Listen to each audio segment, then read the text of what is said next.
Sean Hannity yesterday demanded answers from Judge Roy Moore. He gave him 24 hours. He gave him an ultimatum to explain the inconsistencies between Moore's testimony and the testimony of one of the latest accusers, Beverly Nelson. In particular, Sean wanted an explanation for the yearbook that Nelson had that she claimed that Roy Moore signed. So Roy Moore gave him those answers in an open letter. I'm not going to get into that letter here, but he went point by point by point, explaining all of the problems with Nelson's story and denying the allegations. So Sean Hannity responded to Roy Moore's letter on his show tonight. He spent the first couple of minutes of his response reading the letter word for word. Again, not going to get into that because I want to zero in on Sean's response because I've got a couple of problems with it. So here we are. Let's take a look. Now, we demanded rightly answers from Judge Moore. He provided them to the specific questions we asked. In my opinion, so serious. The people of Alabama, they need to know the truth, and they've got to have all the facts that they need.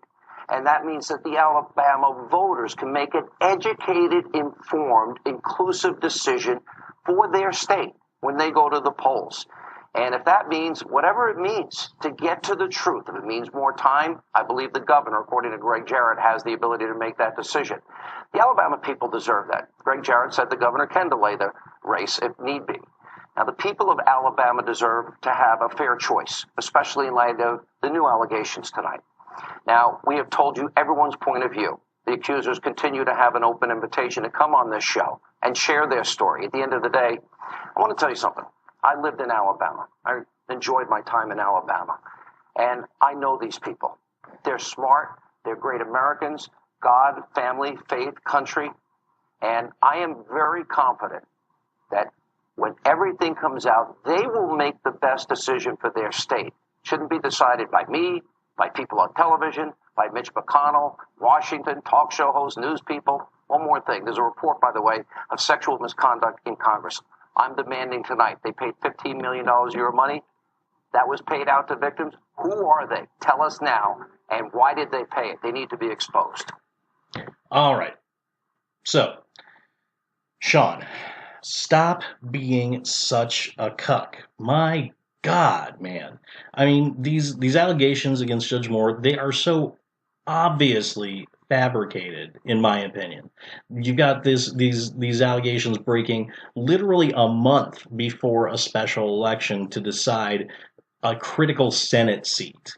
You've got Gloria Allred's involvement, who, by the way, Gloria Allred was on CNN tonight, and Wolf Blitzer asked her 4 times whether or not the yearbook was fake. You know what she said? Absolutely nothing. She didn't answer that question. She couldn't answer that question. Now, if the yearbook was real, should be an easy question to answer. Hey, Gloria, is the yearbook real? Yeah, it's real. There you go. No hemming and hawing and hedging your bets or anything like that.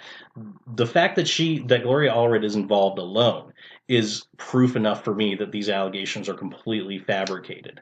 And Sean, you yourself have been on the receiving end of allegations like this. You know what it's like. You know that the damage of unproven allegations, and you know that these need to be fought. And yet you're dogging Moore for fighting those allegations. The same thing happened to Trump in the 2016 election. Fabricated stories came out about how Trump abused women or groped them, harassed them, said mean things to them, whatever. So just stop being such a cuck and tell us where you're going with this. Was his response good enough for you? Yeah, you acknowledge that he answered all your questions. Was that good enough for you? Do you accept that response? Yes or no? It's an easy question to answer. Don't hedge your bets. Stop hedging. Stop beating around the bush. Tell us yes or no. Do you still support Roy Moore after the answers he gave you? It's not that hard of a question to answer. It's not something that you should have to think about. Hey guys, thanks so much for listening. If you liked what you heard, go ahead and hit that like button and subscribe to my channel. Both of those things help me out quite a bit, and I will see you all next time.